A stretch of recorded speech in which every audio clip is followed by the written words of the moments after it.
The ring hit the wall before I even realized she'd thrown it. A sharp clink echoed across the living room, then rolled to a stop near my feet.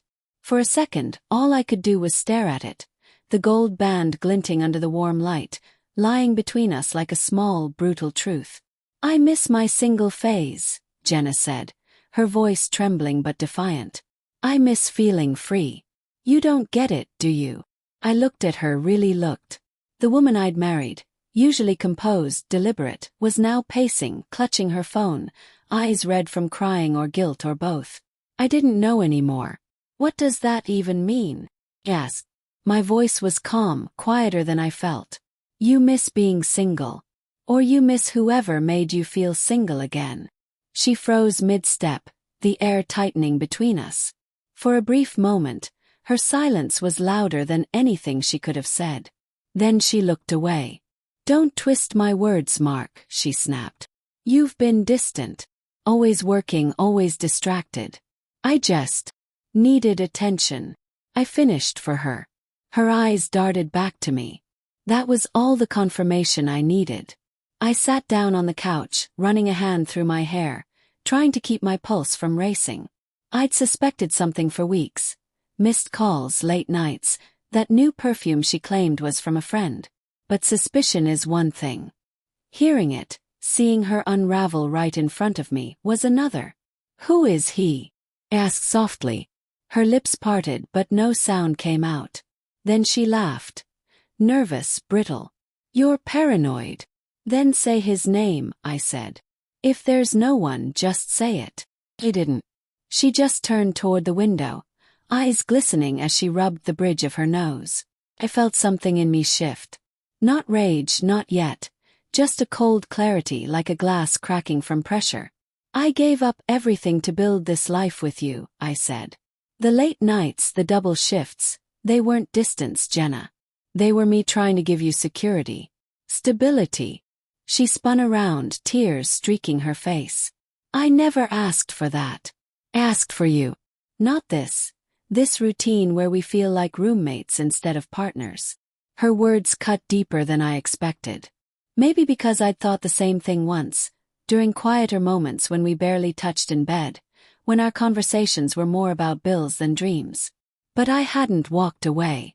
I hadn't filled the silence with someone else's voice. The room went still again. The clock ticked. The scent of her perfume, faintly floral, too sweet, hung in the air like a ghost. "Tell me the truth," I said finally. "Was it worth it?" Her jaw trembled. "I didn't plan for it to happen," she whispered. "It just did." Those words shattered whatever illusion I had left. I stood up, nodding slowly, the reality sinking in like poison. "Right," I said. "Just happened." I walked past her, picking up the ring from the floor. The metal felt cold against my palm, heavier than it should have been.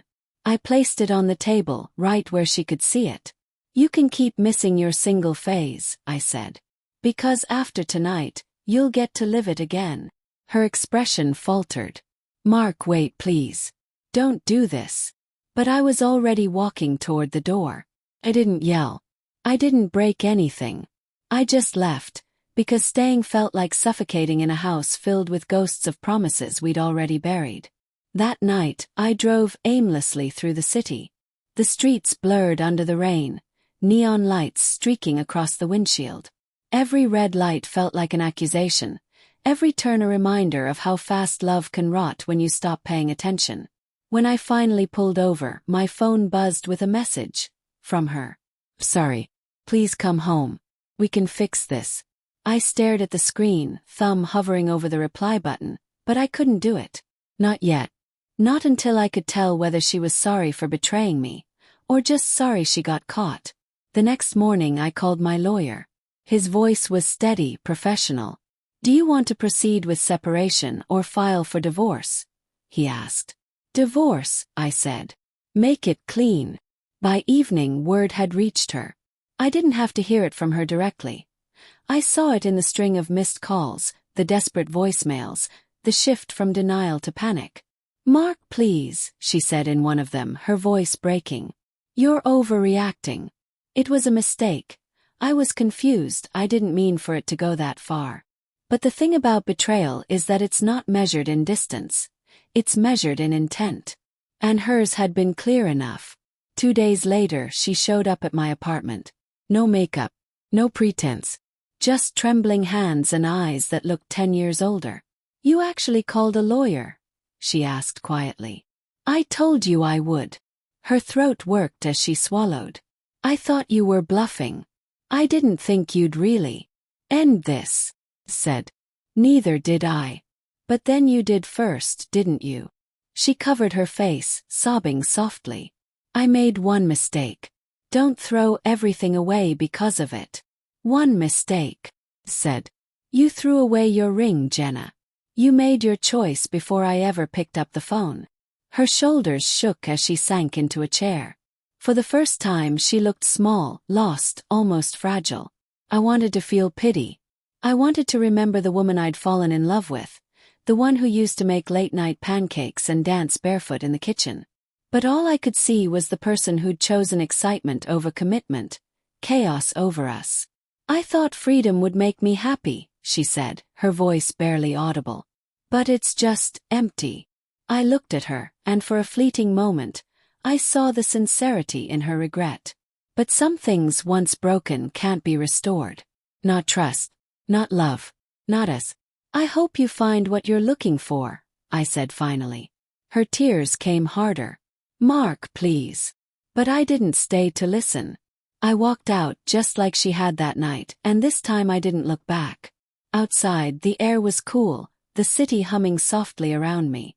I felt the weight lift. Not all at once, but enough to breathe again. For the first time in months, I wasn't angry.